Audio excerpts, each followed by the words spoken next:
नमस्कार, मैं पवन खत्री और आज हमारे साथ आप नेता राय सिंह जाखड़ जो कि हनुमानगढ़ की विधानसभा चुनाव की तैयारी कर रहे हैं और दावेदारी दिखा रहे हैं आप टिकट की, और इनसे चर्चा करेंगे हनुमानगढ़ की विधानसभा और हनुमानगढ़ की राजनीति पर। तो ये किन मुद्दों को लेके यहाँ हनुमानगढ़ में विधानसभा की तैयारी कर रहे हैं चुनाव की, तो हमारे साथ राय सिंह जाखड़ से बातचीत करते हैं। सबसे पहले आपका स्वागत होता है।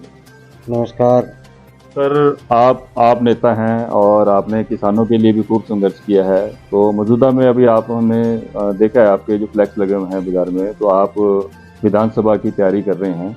तो आप किन मुद्दों को लेके उतरेंगे, क्योंकि जो मौजूदा विधायक हैं उनका ये कहना है कि हनुमानगढ़ में कोई विकास कार्य बचा ही नहीं है। तो फिर आप यहाँ पर किन कार्यों पे कार्य करेंगे जो हनुमानगढ़ में आपको लगता है बकाया रह गए? देखो जी, जब भी चुनाव आते हैं ना तो सत्ता पार्टी यही कहती है भी अब कोई काम नहीं बचा है। फिर वो दोबारा चुनाव लड़ते हैं, फिर दूसरी पार्टी की सत्ता आती है, फिर वो 5 साल जमकर लूटते हैं, कुछ काम करते हैं, कुछ अधूरे रह जाते हैं, और फिर वो कहते हैं भी हमारी वाले अब की बार इन 5 सालों में बहुत विकास कार्य किया और कोई काम बाकी बचा नहीं। मेरी उम्र 52 साल की हो गई है और मैं ये जब से ही समझ पकड़ी है तब से यही देखता आ रहा हूँ कि अब की बार बहुत विकास हुआ है, बहुत विकास। विकास किसको कहते हैं? विकास ये जो आप सीमेंट के ब्लॉक लगा दो, नालियाँ बना दो, पुल बना दो, ये विकास होता है? सर्वांगीण विकास कौन सा होता है? जो एक गरीब के लिए, एक मजदूर के लिए, एक किसान के लिए, एक व्यापारी के लिए, इन सब के लिए सबसे अहम तो ये होता है कि अपनी जो युवा पीढ़ी है ना, वो नशे के दलदल में फंसती जा रही है। पंजाब नज़दीक होने के कारण बहुत से युवा मेरे गांव में इसमें हरियाणा, पंजाब और राजस्थान और पाकिस्तान का इसको बॉर्डर माना जाता है। हनुमानगढ़ को राजस्थान और पंजाब का मिक्सिंग माना जाता है, इसीलिए इसको राजस्थान, हरियाणा, पंजाब और पाकिस्तान का बॉर्डर माना गया है। और यहाँ जो नशा है, आप बिल्कुल अच्छी बात कह रहे हैं। नशे के मुद्दों पे आज तक किसी ने इंटरव्यू नहीं करता है, कोई भी बात करता है। और यहाँ पे जो नशा है वो बहुत ज़्यादा बढ़ चुका है। अगर हम गली गली देखें, मोहल्ले मोहल्ले में देखें तो खूब नशेड़ी मिल जाएंगे, और नशे की वजह से हत्याएं, और आप देखें चोरियां, लूटपाट, डकैती। ये पहले हनुमानगढ़ में शांति प्रिय इलाका था, आज भी हमारा हनुमानगढ़ और गंगा शांति प्रिय इलाका है, लेकिन ये नशे की वजह से आज इतनी घटनाएं हो रही हैं, बलात्कार हो गए, ये बहुत सारी घटनाएं हो रही हैं। बिल्कुल जी, नशा ये, और अब तो ये एक मेडिकल नशा हो गया है। ये तो बहुत भयंकर है। अगर कोई युवा इसमें इस दलदल में फंस जाता है तो 3-4 साल ही उसकी ज़िंदगी है, वो ख़त्म हो जाता है। मेरे गांव में भी एक लड़का था, वो एक्सपायर हो गया था। तो सरकारें इन पर ध्यान नहीं देती है। और जो खेती में नशा है, मैं बेबाक तरीके से कहता हूँ कि जो अफीम की खेती हो रही है अपने राजस्थान में, जो पोस्ट के डोडे थे उनकी दुकानें बंद कर दी गई, जो अफीम के सरकारी ठेके थे उनको बंद कर दिया गया।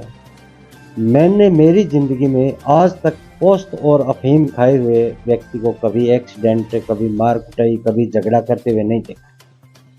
सरकारों ने इन्हें बंद कर दिया, इन्हें वैन लगा दिया, और बड़ी बड़ी कंपनियां जो मेडिसिन की, वो इनको डोनेशन देती है और वो दलड़े से बेच रही है। आपके पास इसके अलावा और क्या मुद्दे हैं सर, जो हनुमानगढ़ की विकास कार्यों की बात करें, जैसे सड़कें, नालियां बता रहे हैं, तो आपने क्या रणनीति, आप किस रणनीति के साथ चुनाव में उतरेंगे?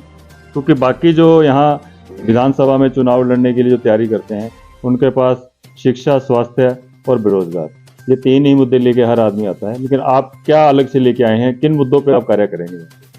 अलग से तो देखो जी, इसमें ये वो तो ज़रूरी है ही है, वो तो हर एक को पता है भी शिक्षा, स्वास्थ्य और रोज़गार वो ज़रूरी है।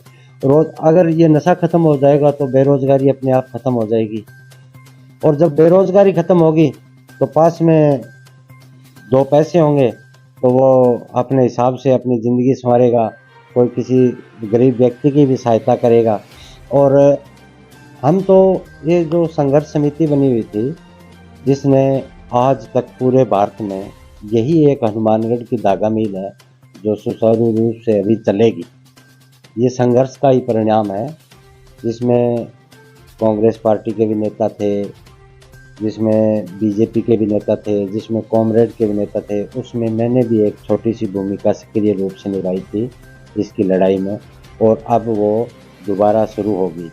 तो इस तरह के जो मुद्दे हैं, इससे बेरोजगारी अपने आप खत्म हो जाएगी।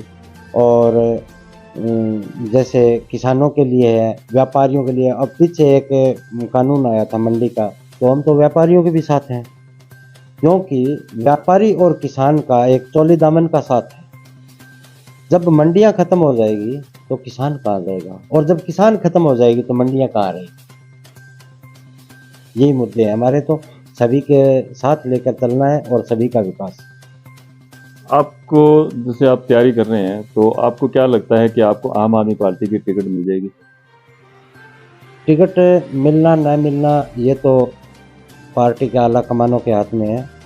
अगर पार्टी ने मुझे इस काबिल समझा तो मैं सहर्ष स्वीकार करूंगा, और मैं पूरे दावे के साथ कहता हूं कि मैं आम आदमी पार्टी की झोली में पहली सीट हनुमानगढ़ से डालूंगा। अगर आपको सर टिकट नहीं मिलती है और दूसरे कैंडिडेट को टिकट दी जाती है, तो सोच लीजिए, तो क्या आप उनके साथ कार्य करेंगे या आप उनका विद्रोह करेंगे और आप दूसरी जगह लगेंगे? नहीं, ऐसा नहीं है। टिकट पार्टी जो देती है वो सोच समझ कर देती है। वो अपने अलग अलग तरीके से उनका नज़रिया, मतलब वो अपना सब कुछ जहाँ खोजबीन करके फिर उसके बाद में देती है। टिकट किसी को दो, पार्टी, हम तो पार्टी के साथ हैं, कोई व्यक्ति विशेष के साथ नहीं है। पार्टी जिसको शो करेगी उसके साथ है। सपोज करो आपको आलाकमान टिकट दे देती है और आप यहाँ से, आप जैसे जीत की बता रहे हैं कि हम जीत के आएंगे, अगर आप जीत के आते हैं तो आपका अभी जो घर है वो पक्का सारना से आगे है, पक्का बारडोर के अंदर, तो यहाँ से लगभग 25 किलोमीटर दूरी पे है।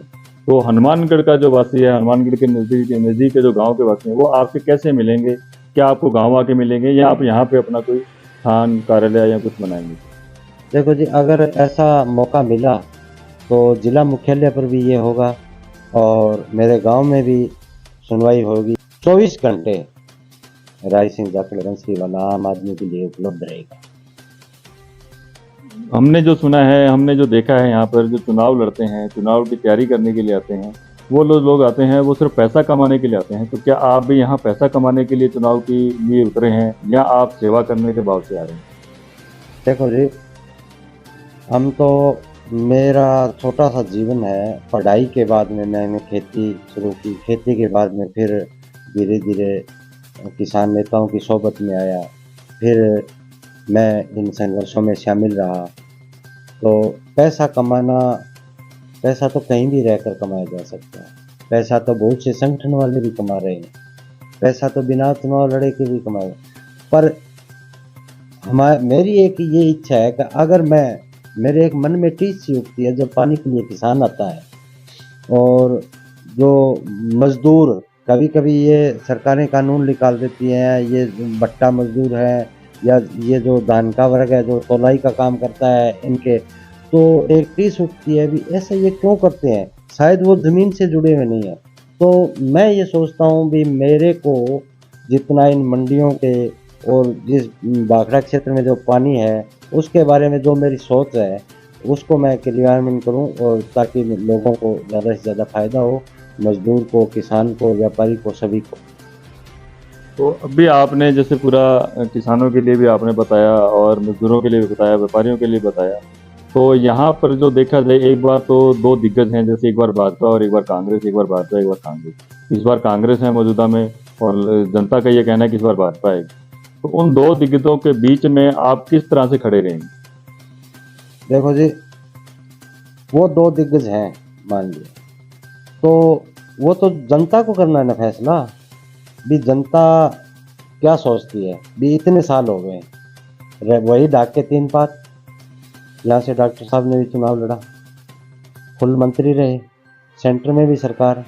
अगर वो भाखड़ा का भला चाहते तो मेरे पास मुद्दा ही नहीं बचता भाखड़ा का चुनाव लड़ने के लिए।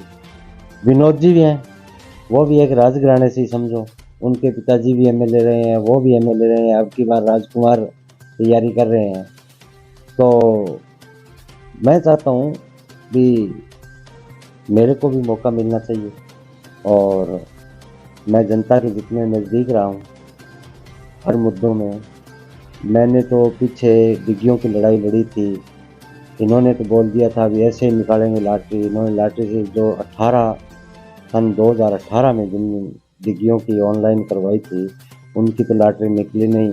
इनके चहेते लोगों की सन 2021 में जो लॉटरी भरी गई थी, उनकी डिग्गियां चयनित हो गई, बाकी पीछे रह गए।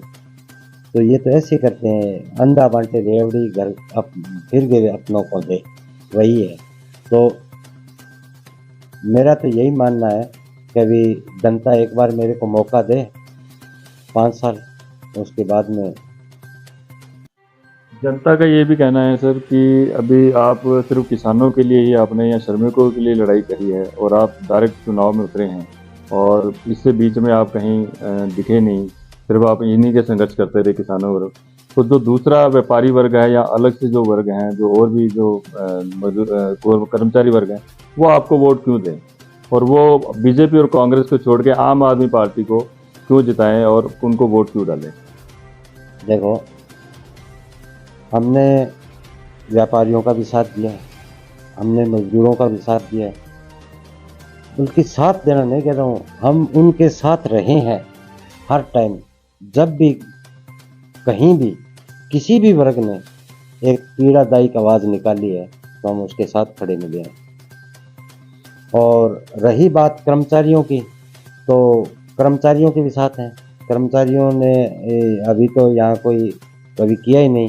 एक ये अध्यापकों का है, ये दूर दूर बैठा रखे हैं। मैं तो कहता हूँ कोई भी अध्यापक है वो और बढ़िया तरीके से काम करेगा अगर उसको जिला मुख्यालय पर ले आया जाए, क्योंकि उनके भी माँ बाप होते हैं, उनके भी परिवार होते हैं। वो 6-6 महीने तक वो बुजुर्ग होते हैं, उनको वो दवा पानी ढंग से नहीं दिला सकते, वो यहाँ रहते हैं, उनके बीवी बच्चे कहीं रहते हैं।